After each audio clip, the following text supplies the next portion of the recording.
Daniel's jaw tightened. Why give this to me? Because the alien said slowly, I want you to burn the council from the inside, and I think you've already started. Daniel stepped closer, his voice low. And what do you get out of it?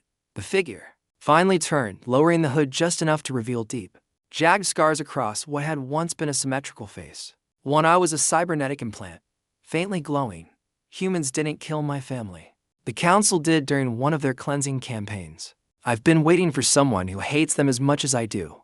Daniel considered the crystal in the alien's hand. Taking it meant trust, something he hadn't given in years. It also meant tying himself to someone whose motives could shift like sand. But if the alien was telling the truth, the codes could make Athena Station not just a vault, but a weapon. He took the crystal. Then we have a deal, Daniel said. The alien smiled faintly, for now. When Daniel returned to his quarters, he didn't sleep.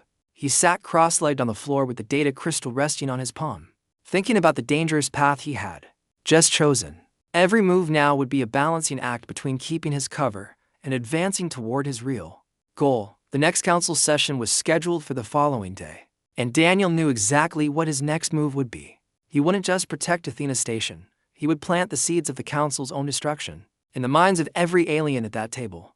He would make them fear humans again, and this time, the fear wouldn't fade. The data crystal was small, enough to vanish in a closed fist, but to Daniel it felt heavy with potential and danger. He spent the night scanning it with every piece of stolen technology in his possession, cross-referencing symbols and encryption patterns against what little human code he had memorized over the years. It was genuine, not a perfect set of keys, but a start. It also meant the cloaked alien wasn't bluffing. By morning, Daniel had decided his next move. The council might have been distracted from the Perseus arm for now, but distractions never lasted.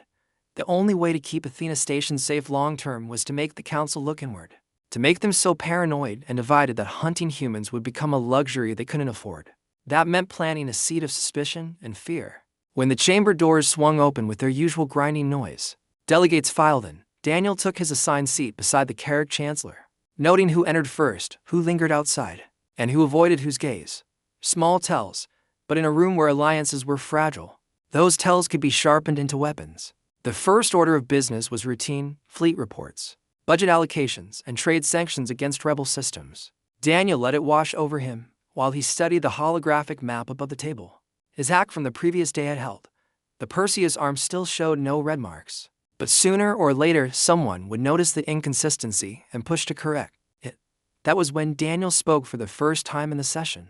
Honored delegates, he began, using the Carrick's clipped, precise accent. Before we commit further resources to the Outer Rim sweeps, I believe we should address a more immediate concern. Dozens of eyes turned toward him. The reptilian warlord leaned forward. And what concern would that be? Daniel met his gaze without flinching. The possibility that humans are already here in this station, among us. The effect was instant. Murmurs rippled through the room like a low growl. The jellyfish-like envoy's body quivered visibly. Another representative hissed a word Daniel didn't understand, but the meaning was clear: suspicion. The Carrick Chancellor beside him bristled.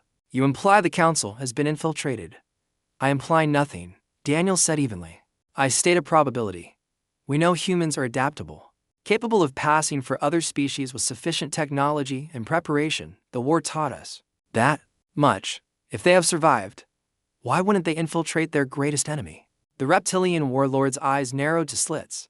If you have evidence, present it. If not, you insult this body with baseless fear-mongering. Daniel allowed the faintest suggestion of a smile to touch his borrowed features. Evidence can be manufactured, so can trust. The only way to be certain is to test every delegate here. The chamber erupted in overlapping voices: outrage, suspicion, demands for procedure. The jellyfish envoy slammed a dripping appendage on the table, calling for security sweeps. Another delegate demanded to know who would conduct these tests, hinting that letting one species oversee the process would lead to abuse. This was exactly the reaction Daniel wanted. By midday, the council had split into factions over the proposed infiltration sweeps. No one wanted to admit they were against the idea, not when fear of humans was a convenient political shield, but no one trusted anyone else to run the scans. Daniel sat silent while the argument spiraled. Every raised voice and pointed finger was a fracture widening in the council's foundation. Then the opening came. The reptilian warlord, in a display of dominance, offered to have his own fleet medics conduct the tests. Another delegate scoffed, calling the reptilians brutes who can't tell one warm blood from another.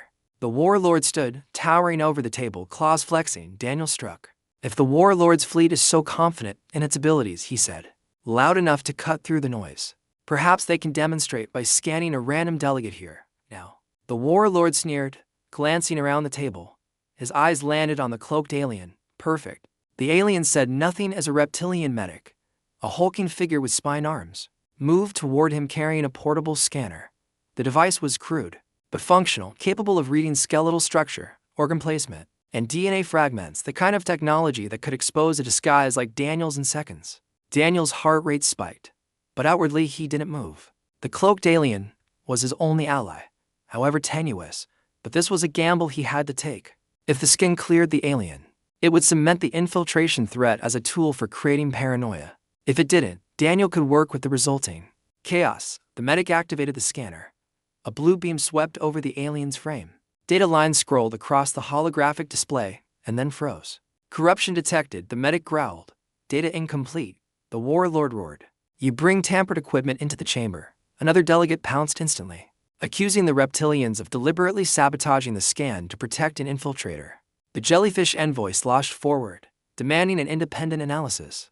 The cloaked alien simply pulled his hood lower and said nothing. The room dissolved into shouting again. When the session finally adjourned, Daniel caught up with the cloaked alien in a side corridor. You knew it would fail, Daniel said flatly. The alien's scarred mouth twitched in something like a grin.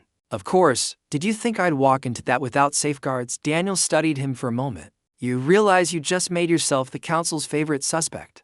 That's fine, the alien said, pulling something small and metallic from inside his cloak. He pressed it into Daniel's palm, a microcapsule sealed in glass. They'll focus on me, which means they won't be looking at you. Daniel slipped the capsule into his sleeve without looking at it. What is it? Insurance, the alien said. A neurotoxin keyed to reptilian biology, in case you ever need to make an example. Daniel didn't ask how the alien had acquired something so specific. He didn't need to. The next day, the council met under heavier guard. 2 squads of security drones hovered around the chamber's perimeter, their targeting sensors tracking every movement. The atmosphere was thick with tension. Every delegate was now aware that the possibility of a human infiltrator was no longer abstract. Daniel waited until the session reached the topic of the Outer Rim sweeps before speaking again. I propose, he said, that the sweeps be delayed until the infiltration threat is resolved. Sending fleets out now risks spreading the infection of humanity further. The phrase infection of humanity hit exactly as he intended. Half the room bristled. The other half nodded grimly. The reptilian warlord slammed a claw against the table. Delay means weakness. If humans are among us, all the more reason to hunt the rest of them down. Daniel let the warlord's words hang for a beat before leaning forward. And if humans are among us, how long before they sabotage the fleets from within? Silence. The kind that meant the thought had taken root. Daniel could see it now, the idea spreading like cracks in ice. Every commander in the room was suddenly imagining their crews compromised, their ships hijacked, their missions undone before they began. Another delegate voiced what they were all thinking. Until every delegate is verified, the fleets remain docked. Just like that, Daniel had frozen the council's most aggressive military arm without firing a shot.